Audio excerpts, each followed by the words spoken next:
हाँ जी, आपका स्वागत है हमारी नई वीडियो में। और ये वीडियो इस सीरीज़ का थर्ड पार्ट है। इसके पहले के 2 पार्ट्स में हमने नेशनल इनकम के बहुत सारे टॉपिक्स को रिवाइज़ कर लिया था, जिसमें सबसे पहले हमने पढ़ा था कि गुड्स क्या होते हैं। फिर हमने पढ़ा गुड्स के 2 टाइप्स थे, फाइनल गुड्स और इंटरमीडिएट गुड्स। इनके बारे में इन डिटेल में समझा। फिर हमने देखा कि फाइनल गुड्स के भी फर्दर 2 क्लासिफिकेशन होते हैं, कंजम्पशन गुड्स और कैपिटल गुड्स। इसके बारे में पढ़ने के बाद हमने देखा कि कंजम्पशन गुड्स के भी फर्दर 4 क्लासिफिकेशन होती हैं, durable goods, semi durable goods, non durable goods और सर्विसेज। इनको डिटेल में करने के बाद हम वापस से गए और हमने नेक्स्ट टॉपिक स्टार्ट किया था स्टॉक एंड फ्लो, जहां हमने समझा कि स्टॉक कंसेप्ट क्या होता है, फ्लो कंसेप्ट क्या होता है और नेशनल इनकम के चैप्टर में इस चीज को पढ़ने की रिक्वायरमेंट क्या थी। नेशनल इनकम एक स्टॉक कंसेप्ट है या एक फ्लो कंसेप्ट है, हमने ये सब डिस्कस किया। इसके बाद हमने नेक्स्ट टॉपिक पिक किया था circular flow of income in two sector economy. और ये पढ़ने के बाद हमने इसी टॉपिक के 2 सब टॉपिक थे, real flow and money flow, इसको भी डिस्कस किया था। इसके बाद हमने स्टार्ट किया था factor income versus transfer income. और ये 2 टॉपिक करने के बाद हमने लास्ट की वीडियो खत्म की थी। अब इस वीडियो में हम लोग स्टार्ट करेंगे अगले टॉपिक से, जो कि है national income, concept of national income. अब एक बार देखो नेशनल इनकम का मतलब क्या। चलो एक चीज समझते हैं। लेट्स से एक घर है और उस घर में, लेट्स से ये घर है, ठीक है, और इस घर में कुल मिला के 5 लोगों की एक फैमिली रहती है, ठीक है। लेट्स से ये 5 लोग कमाते हैं, ये 5 लोग, किसी का बिजनेस है, किसी की जॉब है, उस पर नहीं आते हैं, बट 5 लोग कमाते हैं, ठीक है। जो पर्सन ए है वो 1000 रुपये कमाता है, पर्सन बी है वो 2000 रुपये कमाता है, पर्सन सी जो है वो लेट्स से 1000 रुपये कमाता है, पर्सन डी 500 और पर्सन ई 500। ये इन 5 लोगों की इंडिविजुअल इनकम है। अगर मैं आपसे पूछूं कि बताओ इस घर की टोटल इनकम क्या है, तो आप वो कैसे निकालोगे। आप सिंपली बोलोगे तो भैया एक काम करते हैं, इस घर के 5 मेंबर्स और पांचों मेंबर्स की आपको इनकम दे रखी है, तो अगर आपको घर की इनकम निकालनी है तो सिंपल पांचों मेंबर्स की इनकम को जोड़ दो। करेक्ट। तो नेशनल इनकम का कंसेप्ट भी यही कहता है कि एक देश में रहने वाले जितने भी लोग हैं, अगर मैं उस देश के नॉर्मल रेजिडेंट्स की इनकम को जोड़ देता हूं तो उस देश की इनकम निकल जाएगी, ठीक है। तो देखो एक बार क्या कहता है concept, national income is the sum total of income earned by the normal residents of a country during the year। ठीक है। अब इस डेफिनेशन से हमें 2 वर्ड्स मिलते हैं जिसका हमें मीनिंग पहले समझना पड़ेगा। हमने बोला एक तो वर्ड है नॉर्मल रेजिडेंट, कि भैया नॉर्मल रेजिडेंट कौन होते हैं, क्या उस देश में रहने वाले लोगों को नॉर्मल रेजिडेंट बोलते हैं या उस देश के जो सिटीजन्स हैं उनको नॉर्मल रेजिडेंट बोलते हैं, और आप देश से क्या मतलब समझते हो। तो स्टार्ट करते हैं। हम सबसे पहले वर्ड को डिस्कस करना वो है कंट्री, ठीक है। अब एक कंट्री क्या होती है, तो कंट्री के लिए इकोनॉमिक्स में एक टर्म यूज करते हैं, उसको हम लोग बोलते हैं डोमेस्टिक टेरिटरी, ठीक है। तो देखो यहाँ पे क्या लिखा हुआ है, domestic territory is refers to the economic territory of the country rather than its political territory. इसका मतलब जैसे ये देखो हमारे प्यारा भारत का मैप रखा हुआ है यहाँ पे, ठीक है। और देखो इस ध्यान से देखना, ये जो पॉलिटिकल बाउंड्री हमारे देश की, ये आउटर बाउंड्रीज, इसको हम लोग बोलते हैं देश का पॉलिटिकल टेरिटरी, ठीक है। एक्चुअली में इकोनॉमिक्स में ये जो पॉलिटिकल बाउंड्रीज हैं, सिर्फ इसको देश नहीं माना जाता। हम लोग इकोनॉमिक में इस पॉलिटिकल बाउंड्री के अलावा भी किसी चीज को देश में काउंट करते हैं, वो क्या होती है, इकोनॉमिक टेरिटरी। इस वर्ड पे आप ध्यान देंगे, इकोनॉमिक टेरिटरी, ये वर्ड थोड़ा इंपॉर्टेंट है, ठीक है। अब ये इकोनॉमिक टेरिटरी का मतलब क्या होता है एक्चुअली में, तो देखो इसका मतलब ये होता है, economic territory is the geographical territory controlled by the government within which it's person, goods and capital moves freely. यानी कि ये वो देश का हिस्सा होता है, ये वो हिस्सा है देश का जहां तक उसके गवर्नमेंट का कंट्रोल है, और उस एरिया में उस देश के लोग, उस देश के सामान यानी गुड्स और उस देश का कैपिटल फ्रीली मूव कर सकता है। अब ये हिस्सा कौन कौन सा होता है, तो देखो यहाँ पे 6 पॉइंट है जो आपको रटने पड़ेंगे, याद करने पड़ेंगे। एग्जाम में 3-4 नंबर का स्ट्रेट अवे क्वेश्चन पूछता है डिफाइन डोमेस्टिक टेरिटरी, तो आपको ये सारे पॉइंट लिखने पड़ेंगे। तो समझो डोमेस्टिक टेरिटरी यानी कंट्री का क्या क्या हिस्सा होता है। पहला, उस देश की पॉलिटिकल बाउंड्री, ऑब्वियसली हमारे प्यारा इंडिया का जो मैप है ये पूरा हिस्सा हमारा इंडिया ही है, ये पूरा भारत हमारा भारत है। इसके अलावा इस देश के आसपास अगर कोई वाटर बॉडी है तो 12 नॉटिकल माइल्स तक का हिस्सा। एग्जाम्पल, जैसे हमारे देश के तीनों साइड में देखो समंदर है, बे ऑफ बंगाल, इंडियन ओशन और अरेबियन ओशन, ठीक है। तो इन तीनों साइड के समंदर में एक सर्टेन लिमिट तक का वाटर का एरिया भी हमारी ही कंट्री मानी जाएगी, और लिमिट क्या होती है, 12 नॉटिकल माइल्स, ठीक है। इसके बाद इस देश के आसपास कोई शिप है, कोई एयरक्राफ्ट जो कि हमारे देश के द्वारा, हमारे देश के लोगों के द्वारा ओन्ड है या कंट्रोल्ड है, ऑपरेटेड है, तो वो शिप और एयरक्राफ्ट भी इस देश का ही हिस्सा माना जाएगा। कोई फिशिंग वेसल है, कोई ऑयल या नेचुरल गैस के रिग्स है, जो ये समुद्र में हम लोग नेचुरल गैस निकालने के लिए मशीन लगाते हैं ना, तो ये मशीनें, ये सब हमारे देश का ही पार्ट माना जाएगा। जो हमारे देश की बाहर दूसरे देशों में एम्बेसीज हैं, लेट्स से यूएसए में जो इंडियन एम्बेसी है, यूके में जो इंडियन एम्बेसी है, या हमारे काउंसलेट्स हैं, या जो मिलिट्री एस्टेब्लिशमेंट है, वो भी इस देश का ही पार्ट माना जाएगा। और इन सारे ही पॉइंट्स के ऊपर का जो एयर स्पेस है, वो भी हमारे देश का पार्ट माना जाएगा। तो देश में सिर्फ और सिर्फ ये पॉलिटिकल बाउंड्री नहीं आती है, इतना सब कुछ आता है। इसके बाद नेक्स्ट पॉइंट क्या आता है, normal resident. What do you mean by normal resident? तो आ जाओ आगे डिस्कस करते हैं। देखो, नॉर्मल रेजिडेंट कौन होता है? और normal resident is a person who ordinary resides in the country and whose economic interest lies in the country. ये वो बंदा है जो नॉर्मली उस देश में रहता है और जिसका इकोनॉमिक इंटरेस्ट उस देश में है। जब हम नॉर्मल रेजिडेंट की बात करते हैं तो हमें एक चीज समझनी पड़ेगी, अब ध्यान से फोकस करना। जैसे हमारी कंट्री में, सपोज ये हमारी कंट्री है और इस कंट्री में बहुत सारे लोग रहते हैं। इनमें से कुछ लोग ऐसे हैं जो हमारे देश के अपने नागरिक हैं, सिटीजन ऑफ इंडिया, और कुछ लोग ऐसे हैं जो दूसरे देशों से यहाँ पे आके रह रहे हैं और काम कर रहे हैं। एग्जाम्पल, हमारी कंट्री में नेपाल से बहुत सारे लोग आके काम करते हैं, श्रीलंका से बहुत सारे लोग आके काम करते हैं, और भी मल्टीपल देशों से लोग आके काम करते हैं। अब समझना, अब इस देश में रहने वाले जितने भी लोग हैं, अगर मैं इन सारे लोगों के इनकम को जोड़ दूं तो इस देश की, इस बाउंड्री की इनकम निकल सकती है, और इसको हम लोग बोलते हैं डोमेस्टिक इनकम। प्लीज वर्ड पे ध्यान देना, इसको हम लोग बोलते हैं डोमेस्टिक इनकम। डोमेस्टिक इनकम में हम लोग क्या इंक्लूड करते हैं? उस देश में रहने वाले सारे लोगों की इनकम, जो लोग उस देश के बाउंड्री के अंदर रहते हैं, उन लोगों की इनकम को जोड़ दिया तो क्या बन जाएगी? Domestic income. लेकिन एक बात ध्यान देना, इस पूरे लोगों में जो पॉपुलेशन हमारी कंट्री की है, इनमें बहुत सारे लोग ऐसे हैं जो हमारी कंट्री का हिस्सा ही नहीं है, ये तो किसी और देश के सिटीजन है। तो कायदे से उन उन लोगों की इनकम पे हमारा कोई हक है ही नहीं, ठीक है। और जैसे बहुत सारे देशों सॉरी लोग आके हमारे देश में काम कर रहे हैं, ऐसे ही हमारे देश के बहुत सारे लोग यूएसए में, चाइना में, कनाडा में, मल्टीपल कंट्रीज में जाके काम करते हैं, राइट। यूके में, लेट्स से न्यूजीलैंड में, बहुत सारी कंट्री में लोग जाके काम करते हैं। तो जो हमारे सिटीजन्स वहां जाके काम कर रहे हैं, उनकी इनकम तो हमारी इनकम ही मानी जाएगी। भाई, घर का लड़का अगर दूसरे शहर में जाकर काम करे तो भी उसकी इनकम को आप घर की इनकम में जोड़ोगे ना। तो कायदे से अगर हमें नेशनल इनकम निकालनी है तो हमें ये डोमेस्टिक इनकम में से ये जो बाहर के लोग आके हमारे यहाँ काम कर रहे हैं, इनकी इनकम को माइनस करना पड़ता है, और जो हमारे लोग आके कहीं और काम कर रहे हैं, उनकी इनकम को हमें यहाँ पे ऐड करना पड़ता है। क्या आप लोग इस बात को समझ पा रहे हैं कि अगर मुझे नेशनल इनकम निकालनी है तो जो मेरे देश की डोमेस्टिक इनकम है, उस डोमेस्टिक इनकम में से जो दूसरे देश के लोग काम कर रहे हैं उनकी इनकम को माइनस कर दो, और जो हमारे लोग कहीं और जाके काम कर रहे हैं उनकी इनकम को प्लस कर दो। और इसी कंसेप्ट को हम लोग बोलते हैं the concept of NFIA, net factor income from abroad. Net factor income from abroad, ठीक है।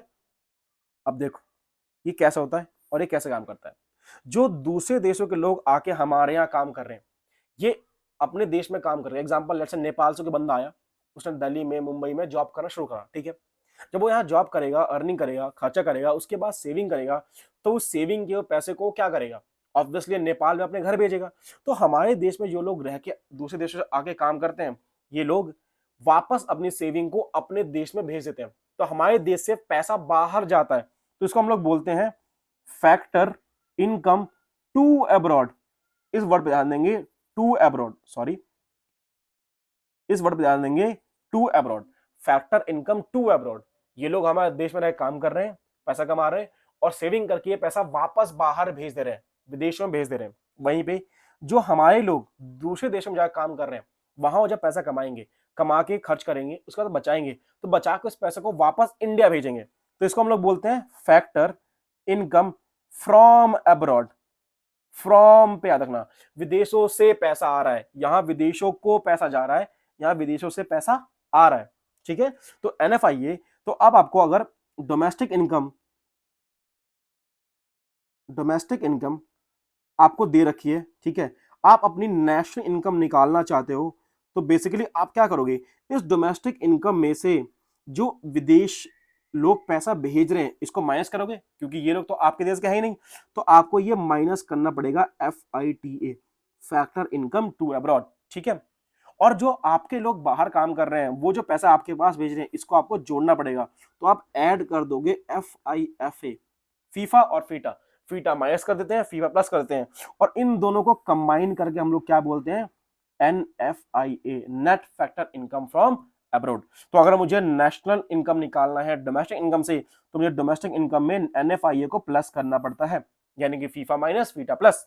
और अगर वही मुझे नेशनल से डोमेस्टिक निकालना है तो इसका उल्टा, मुझे फीटा को प्लस करना पड़ेगा और फीफा को माइनस करना पड़ेगा। इनको कंबाइन में हम क्या बोलते हैं, NFIA। तो यहाँ पे मैं NFIA क्या करूंगा, माइनस करूंगा, राइट। तो आई होप आपको समझ में आया हो कंसेप्ट कि नेशनल इनकम और डोमेस्टिक इनकम का कंसेप्ट क्या है। ये कंसेप्ट NFIA को कैसे लिंक करते हैं, एक बार और नोट्स पे देखो, रिवाइज करते हैं। ये देखो, concept of net factor income from abroad. तो नेशनल इनकम कैसे आएगी, किसी भी इंडिया की इनकम कैसे आएगी भाई साहब, income of India by Indians. National income का मतलब है income of India by Indians. तो डोमेस्टिक इनकम ले लो, जो इंडिया में कमाई गई इनकम है, उसमें आप जो income of residents in abroad है, यानी कि जो हमारे लोग बाहर रह रहे हैं उनकी इनकम को जोड़ दो, और जो हमारे देश में बाहर के लोग रह रहे हैं उनकी इनकम को माइनस कर दो। इन्हीं को हम कंबाइन करके क्या बोलते हैं, NFIA। तो अगर मुझे देखो डोमेस्टिक इनकम से नेशनल इनकम पे जाना है तो मैं NFIA प्लस कर दूंगा, और नेशनल से डोमेस्टिक पे जाना है तो NFIA माइनस कर दूंगा। आई होप आपको ये बात समझ में आई होगी, ठीक है। अब नेक्स्ट टॉपिक है factor cost and market price. आओ इसको समझते हैं। ये क्या बोलते हैं, देखो एक चीज समझना, लेट्स से कभी किसी गुड्स की प्रोडक्शन, लेट्स से एक फैक्ट्री है, ठीक है, और इस फैक्ट्री ने गुड्स की प्रोडक्शन करी, ये देखो गुड्स की प्रोडक्शन हो गई, ये बहुत सारे बॉक्सेस बना दिए इस फैक्ट्री ने। अब जब ये फैक्ट्री इन गुड्स को बेचने जाएगा तो कैसे बेचेगा, एक बार ध्यान दो, इस प्रोसेस पे ध्यान देना। लेट्स से इस फैक्ट्री ने इन गुड्स की प्रोडक्शन करी, और गुड्स को बनाने की फैक्ट्री की जो कॉस्टिंग है वो लेट्स से कॉस्टिंग आई है 800 रुपए। अब ऑब्वियस बात है फैक्ट्री का मालिक कॉस्ट टू कॉस्ट तो बेचेगा नहीं, इसको कुछ पैसे भी कमाने हैं, तो ये इसमें कुछ प्रॉफिट का मार्जिन भी रखेगा। तो मालिक ने 200 का प्रॉफिट मार्जिन रख लिया, सॉरी 200 का प्रॉफिट मार्जिन रख लिया। तो अब मालिक ने 1000 रुपए का डिसाइड करा लेट्स से सेल प्राइस। लेकिन सोचो जैसे ये बंदा सेल प्राइस करने जाएगा 1000 रुपए की, सामान बेचने जाएगा, सरकार आके क्या बोलेगी, ये रही गवर्नमेंट, गवर्नमेंट क्या बोलेगी कि भाई साहब तू पैसे कमा रहा है, हमें पैसे कमाने हैं, एक काम कर इस सेल प्राइस पे कुछ टैक्स जोड़ दे। इसको हम लोग बोलते हैं इनडायरेक्ट टैक्स। मैं फुल फॉर्म लिख देता हूँ ताकि आपको बाद में कंफ्यूजन ना हो। इसको हम लोग बोलते हैं इनडायरेक्ट टैक्स, जो कि नॉर्मली अभी क्या है, GST है। सरकार ने बोला भाई इस पे 20% GST लगा दे, तो ऐसा 20% को रेट होता नहीं, बट स्टिल मैं एग्जांपल ले रहा हूँ। तो सरकार ने बोल दिया 20% यानी कि 200 पे GST लगा दे। अब जैसे GST लगेगा, इनडायरेक्ट टैक्स लगेगा, इस गुड्स की प्राइस अब 1000 से बढ़ के कितनी हो जाएगी, 1200 हो जाएगी। अब मान लो ये 1200 का प्राइस बहुत महंगा होगा, मैं एग्जांपल दे रहा हूँ, ये सिलेंडर था, अब 1200 सिलेंडर बहुत महंगा है, आम लोग खरीद नहीं पाएंगे। तो सरकार ने क्या बोला, यार ये तो बहुत महंगा हो गया, ऐसा करते हैं हम तुम्हें कुछ सब्सिडी दे देते हैं, दुकानदार को सब्सिडी मिल जाएगी। सरकार ने बोला कि कुछ पैसे कम कर दो, वो पैसे हम तुम्हें दे देंगे। सरकार ने बोला कि लेट्स से चलो हम तुम्हें 100 रुपए की सब्सिडी पे करते हैं। तो जब सरकार सब्सिडी देगी तो मार्केट प्राइस इसका कम हो जाएगा। तो अब बताओ नेट में ये सामान कितने का बिक रहा है, 1100 का, इसको हम लोग क्या बोलते हैं, मार्केट प्राइस। तो सर एक चीज ध्यान देंगे प्लीज आप लोग, हम लोग अकाउंट्स में ये समझते हैं कि कॉस्ट अलग चीज है और प्रॉफिट अलग चीज है, बट याद करो मैंने आपको लास्ट लेक्चर में समझाया था कि इकोनॉमी में कुछ भी प्रोड्यूस करना आपको, तो प्रोडक्शन के लिए आपको 4 फैक्टर चाहिए। एक बार चलते हैं नोट पे ताकि आप रिवाइज कर पाओ। कहाँ है, ये देखो, ये रहा, लास्ट क्लास में डिस्कस किया था ये कि इकोनॉमी में हमें कुछ भी प्रोड्यूस करना है तो हमें उसके लिए कुछ फैक्टर्स ऑफ प्रोडक्शन चाहिए होते हैं, और ये फैक्टर्स ऑफ प्रोडक्शन 4 होते हैं। कौन कौन से, लैंड, लेबर, कैपिटल और एंटरप्रेन्योरशिप। सर ध्यान देंगे प्लीज, इकोनॉमी में एंटरप्रेन्योरशिप भी फैक्टर ऑफ प्रोडक्शन ही माना जाता है, यानी कि प्रोडक्शन में लगने वाली लागत, ठीक है। तो अब बताओ इन चारों फैक्टर्स के बदले हम क्या पे करते हैं। तो आपको बताया था मैं लास्ट क्लास में कि हम लैंड के बदले रेंट पे करते हैं, हम लेबर के बदले वेजेस पे करते हैं, हम कैपिटल के बदले इंटरेस्ट पे करते हैं, और हम एंटरप्रेन्योरशिप के बदले प्रॉफिट पे करते हैं। इट मींस अगर इकोनॉमिक्स एंटरप्रेन्योरशिप को भी प्रोडक्शन का फैक्टर मानती है तो वो प्रॉफिट को भी प्रोडक्शन की कॉस्ट ही मानती है। इसीलिए आप देखोगे तो इकोनॉमिक्स में profit is also a part of cost. तो इकोनॉमिक्स इस 1000 रुपए को सेल प्राइस नहीं बोलती, इकोनॉमिक्स इस 1000 रुपए को क्या बोलती है, फैक्टर कॉस्ट। वाई, क्योंकि ये सारी चीजें फैक्टर्स की कॉस्ट थी, इंक्लूडिंग प्रॉफिट ऑल्सो, ठीक है। आई होप आपको समझ में आया होगा, काफी लॉजिकल चीज समझाने की कोशिश की है मैंने, ठीक है। तो ये इकोनॉमिक्स अकॉर्डिंग ये 1000 पे क्या कहलाएगा, फैक्टर कॉस्ट, और ये 1100 पे क्या कहलाएगा, मार्केट प्राइस। अब देखो इस फैक्टर कॉस्ट और मार्केट प्राइस के बीच का डिफरेंस क्या है, तो सर डिफरेंस है दो चीजें, एक है इनडायरेक्ट टैक्स 200 रुपए का, और एक है सब्सिडी 100 रुपए की। तो सर इन दोनों को कंबाइन करके हम लोग बोल देते हैं नेट इनडायरेक्ट टैक्स। आप देखो 200 प्लस 100 माइनस, तो नेट इनडायरेक्ट टैक्स कितना आता है, 100 रुपए। तो यानी कि सिंपल बोलूं कि अगर फैक्टर कॉस्ट 1000 है, उसमें मैं 100 रुपए एनआईटी नेट इनडायरेक्ट टैक्स जोड़ दूंगा, तो मार्केट प्राइस 1100 रुपए निकल जाएगा, सिंपल। तो देखो एक बार आओ वापस कंसेप्ट पे देखो, कि अगर मुझे फैक्टर कॉस्ट से मार्केट प्राइस पे जाना है, तो मुझे एनआईटी को प्लस करना पड़ेगा। वहीं अगर मुझे वापस से देखो एक बार यहाँ पे आओ, अब मान लो मेरे पास मार्केट प्राइस 1100 दे रखी है, मुझे एनआईटी दे रखा है 100 रुपए, और मुझे ये निकालना है, तो क्या करना पड़ेगा, 1100 माइनस 100 इज इक्वल टू 1000। तो अगर मुझे मार्केट प्राइस से फैक्टर कॉस्ट निकालना है, तो एनआईटी को क्या करना पड़ेगा सर, माइनस करना पड़ेगा। आई होप आपको एक कंसेप्ट समझ में आया होगा, और यार समझ में आ रहा है, लॉजिक क्लियर हो रहे हैं, कंसेप्ट क्लियर हो रहे हैं, तो प्लीज वीडियो को लाइक कर देना, या कोई दिक्कत हो तो कमेंट कर दो, मैं तुम्हारे सारे कमेंट पढ़ता हूँ, उसका रिप्लाई भी करता हूँ, तो तुम्हारे कमेंट का रिप्लाई भी जरूर करूंगा, ठीक है। डोंट वरी, बस तुम लोग कमेंट कर दो, पसंद आ रहा है, मजा आ रहा है तो लाइक कर दो, ठीक है। चलो आगे बढ़ते हैं। अब नेक्स्ट टॉपिक है gross investment and net investment. Sir ये तो बहुत सिंपल है, आप बस सिंपल समझ लो, आपने अकाउंट्स में डेप्रिसिएशन सीखा होगा, किसी मशीन की वैल्यू है, तो ग्रॉस को मान लो बिफोर डेप्रिसिएशन अमाउंट, और नेट को मान लो आफ्टर डेप्रिसिएशन अमाउंट। तो अगर मुझे बिफोर डेप्रिसिएशन अमाउंट से आफ्टर डेप्रिसिएशन अमाउंट निकालना है, तो सिंपली क्या करना पड़ेगा, माइनस डेप्रिसिएशन। और अगर आफ्टर डेप्रिसिएशन अमाउंट से बिफोर डेप्रिसिएशन अमाउंट निकालना है, तो सिंपली क्या करना पड़ेगा, प्लस डेप्रिसिएशन, ठीक है। तो बस यही कंसेप्ट है, देख लो आप, कि आपको अगर ग्रॉस से नेट निकालना है, तो माइनस कर दो डेप्रिसिएशन को, और वहीं अगर नेट से ग्रॉस निकालना है, तो प्लस कर दो डेप्रिसिएशन को, ठीक है। इस डेप्रिसिएशन का एक नाम और है कंजम्पशन ऑफ फिक्स कैपिटल, या replacement cost of fix capital, ठीक है, या कैपिटल कंजम्पशन अलाउंस, ऐसे बहुत सारे नाम होते हैं इसके, वो आप एक बार देख लेना, ठीक है। एक बात आपको समझनी पड़ेगी, एक काफी नया वर्ड है कैपिटल लॉस, एक बार ये डिस्कस कर लेते हैं। देखो डेप्रिसिएशन तो आपको आई गेस पता ही होगा कि व्हाट इज डेप्रिसिएशन, असेट की जब वैल्यूज गिरती हैं, फॉल या reduction in the value of asset is called depreciation. मतलब मान लो कि मैंने आज एक बाइक परचेज कर ली 1 लाख रुपए की, और इसको 2 साल यूज कर जब मैं बेचने जाऊंगा, तो ऑब्वियस बात है मार्केट में बाइक 1 लाख की नहीं बिकेगी, इससे कुछ कम पैसे मिलेंगे। तो ये जो यूज की वजह से, टाइम पासेस की वजह से, ये जो असेट के प्राइस में रिडक्शन हुआ है, कमी आई है, उसी लॉस को हम लोग क्या बोलते हैं, डेप्रिसिएशन, ठीक है। तो एक और टर्म है डेप्रिसिएशन, और ऐसा ही एक टर्म है कैपिटल लॉस। इन दोनों फर्क क्या होता है, देखो बहुत सिंपल बात, सिंपल सी चीज है सर। डेप्रिसिएशन एक एक्सपेक्टेड खर्चा है। आपको पता है कि अगर आपके पास कोई असेट है, आपके पास एक फोन है, एक बाइक है, तो विद टाइम उस असेट की वैल्यू कम होने वाली है, क्योंकि आप उसे यूज कर रहे हो, राइट। टाइम पास हो रहा है, मतलब कि पासेस ऑफ टाइम की वजह से टूट फुट हो रही है उस असेट में, तो उसकी वजह से उसकी वैल्यू कम होने वाली है। कैपिटल लॉस क्या होता है, अनएक्सपेक्टेड लॉस, कि आपको पता ही था आपके मशीन में आग लग गई, मशीन फूक गई, खराब हो गई, तो इट इज अनएक्सपेक्टेड लॉस, ठीक है। एक बार रीड कर लो, it refers to the fall in value of fixed assets due to normal wear and tear, passes of time, या expected obsolescence। मुझे पता है कि ऐसा की वैल्यू गिरने वाली है, क्योंकि यूज करूंगा तो सेकंड हो जाएगी, तो ऑब्वियस बात है वैल्यू गिरेगी। लेकिन कैपिटल लॉस क्या होता है, it refers to the loss in value of assets unexpected reason की वजह से, कोई नेचुरल कैलेमिटी आ गई, किसी ने चुरा लिया, कोई एक्सीडेंट हो गया, ऐसे वैसे, राइट। तो ये बाकी आप एक बार पढ़ लोगे तो आपको समझ में आ जाएगा। तो देखो अगर यहां तक समझ में आ रहा है तो लाइक कर देना, मजा आ रहा है, अंडरस्टैंडिंग हो रही है, कंसेप्ट समझ में आ रहा है, तो लाइक कर दो, कमेंट करके बताओ कि तुम्हें समझ में आ रहा है कि नहीं आ रहा।